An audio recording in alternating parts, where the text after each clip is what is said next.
I was born into the book business.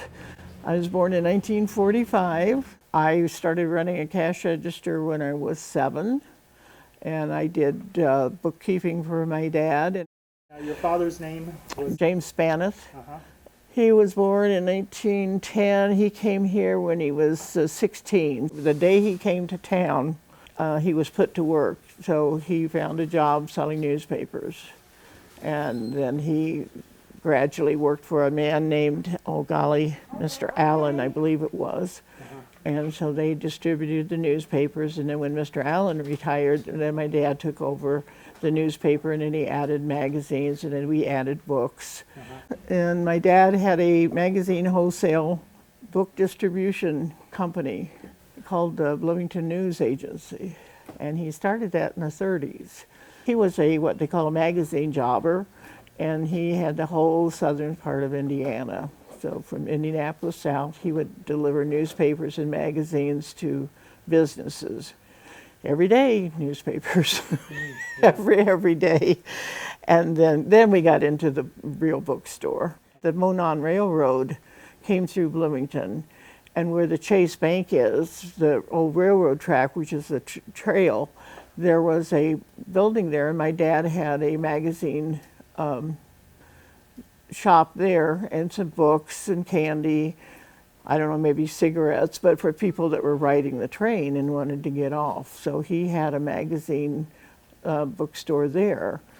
And then we went across the street to, I think it's something, the alley, it's something alley. The alley bar? Yeah, and we were there for a short while. And then we opened the Book Nook.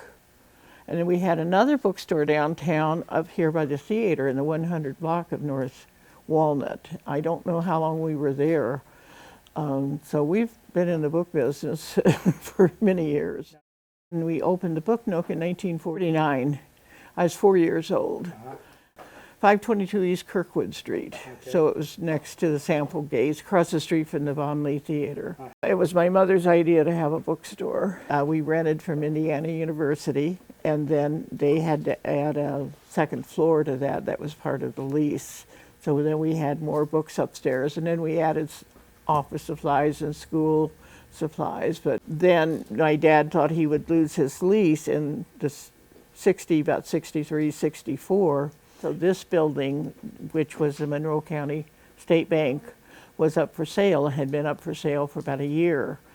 And the president of the bank told Dad he needed to buy this building. So Dad bought it, and in the fall, right around Christmas, and he immediately just threw in books, and we were open, ready for business around Christmas of 1964. So but then we still had the Book Nook. So we had the Book Nook, and then we had the Book Corner. A lot of people get confused. They think, but it was the same owners. And so we had 2 bookstores within 5 blocks of each other for over 20 years. There was a Book Nook, and that was around the corner. And that was more of a bar, I believe. Hoagie Carmichael made famous. Hoagie entertained there, wrote songs. But when they changed their name to the Gables, Dad picked up that name, but he told me many, many times that he regretted picking up the name, the Book Nook, because people would come in expecting it to be where Hoagie Carmichael was, and that was a totally different location. Yeah. In the 70s, and we ran the Book Nook, and my sister ran that where she was in optometry school, and then when she graduated, and we didn't own that location, so we made the decision, and we ran out of family. So we decided that we would close that location. I was 18 when Dad bought this building in 1964. The downtown was really on the decline, and there was a lot of empty shops. But I really think that we were one of the first stores to actually invest into the downtown, and we got people coming in, and we got restaurants coming in, and it's been, I think it's been really good a good draw for the downtown. I don't know how I'd describe the Book Corner. The size of the store is wonderful. It's a beautiful location. It's the best location downtown. The visibility of it and the walking of it, and I wouldn't change that for a heartbeat. What it was 10 years ago is so different than what it was 50 years ago. But I remember 50 years ago when Christmas and the day after Christmas, and hundreds of people were in and buying books, and then we had the big bookstores come by and the other bookstores. But my dad always said that competition was always good, and that made you a better retailer. My mother said that we had the best customers in the world. And it's a two-way street. You have to listen to be successful in a business. You have to listen to your customers, what they want. You have to give really good customer service. I have a nice staff that's easy to deal with. We are a trade bookstore. And people confuse when they do interviews with, oh, how's the book business? They put used bookstores in there. A trade bookstore is new books. We're not a textbook store, and we don't sell used books. So I'm a trade bookstore, and I sell a lot of children's books, cookbooks, art books. Across the line, we do special orders. I'm the only bookstore in the country now that I know of that sells the complete Penguin Classic line, and that's 1,400 titles. We have local authors. Ross Gay has done phenomenally well. He's a local poet, and his books are outstanding. Oh, we must have 100 authors in this town or more, and we don't have a special section, but we put them like in science or travel or whoever, but the talent here in this town is incredible.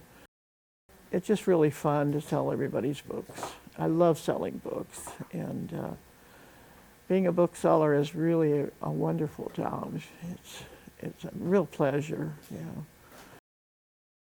4, 5, 6 years ago, I wanted to get some stuffed animals, but I wanted them to be in relationship with books. And so I went to a big gift fair. There was a gun company, they're well known, they're made here in the US, or they used to be. And so we bought some of their product, and again, I sold it, and then we ordered more, and we sold it, and we expanded into stuffed animals. Some of them we try to pair them up with books. So if somebody's buying, we had a little hedgehog, and we paired that with a book, and we sell both of them together. And then we have a flying squirrel puppet, and we sell a book with that, or Curious George. So that's fun when you can pair up. And then we did the same thing. We have kids' T-shirts. So this company put in, I think it's about 45, like the children's golden book, Shy Little Kitten, and the Little Toots, and the Little Engine That Could, and all of these T-shirts. So again, we're trying to do book-related items. Otherwise, I would just go out of my mind, right? I really like to listen to my customers, what they want. And jigsaw puzzles were another thing. Now, we sold puzzles down at the Book Nook. Mm-hmm. We always had puzzles. And then, maybe 10 years ago, I put in maybe 6 or 8 puzzles. And then I sold a few, and then I put in 6 or 8 more, and more and more. I have probably 500 or 600 designs right now.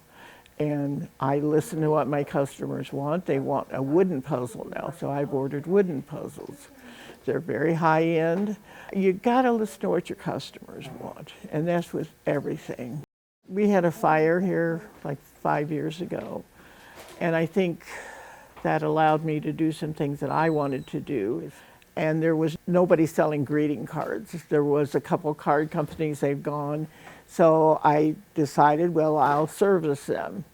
And so I put in a card rack, and I did well with it, and I put another card rack in, and then I did better. And I just decided that there was a market and people wanted it, and it went well with books.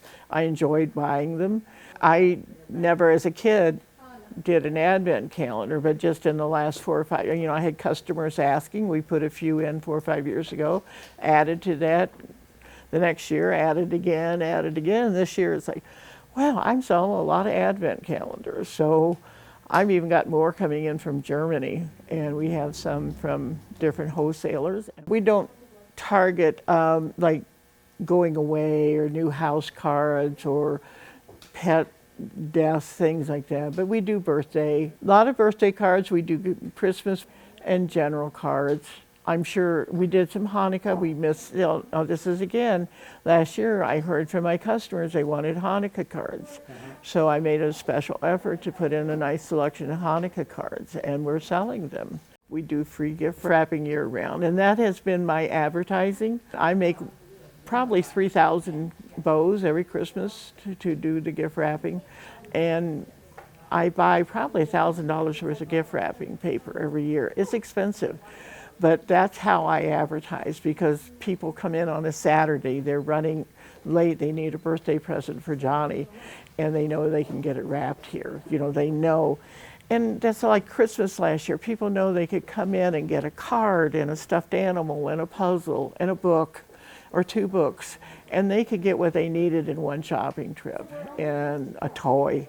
And, you know, it was really nice that, you know, you could do one shop and it wasn't a Kmart, that you could buy quality things. And we have a nice selection of things, and we special order. So if we don't have it, we'll try to get it for you. So. And I had a customer tell me one time, well, you have to have some things you don't like. And it's like, no, I like everything in here. And I pick out everything. We put in funny pencils and, new cards, new card lines. Tote bags are another thing that are interesting. But they all work well with the bookstore. So we can sell you a onesie with a Very Hungry Caterpillar. We can sell you a toy with that. We can sell you a book. I learned in business school when I went in '63 at IU that you can't be everything to everybody. I think being better is better than being big, because I think the bigger you are, the less control you have. And I guess maybe I like to control so many things, but I really like to be in control. I like to know what's going on. I like to be in control of my inventory. I like to still wait on customers. And if I was much bigger, I would not have that. I've done this for 60 years, or maybe. And I still learn things every day. I really do. You have to listen to be successful in a business. You have to listen to your customers, what they want. You have to give really good customer service. And when we had our fire here, our customers were there for us. I mean, an hour after we opened, we had people in here just buying stuff, you know. They waited to buy. We opened a week before Christmas. And I appreciate that. So, you know, we've been there for them, and they've been there for us. And it's a two-way street. You've got to treat your customers well.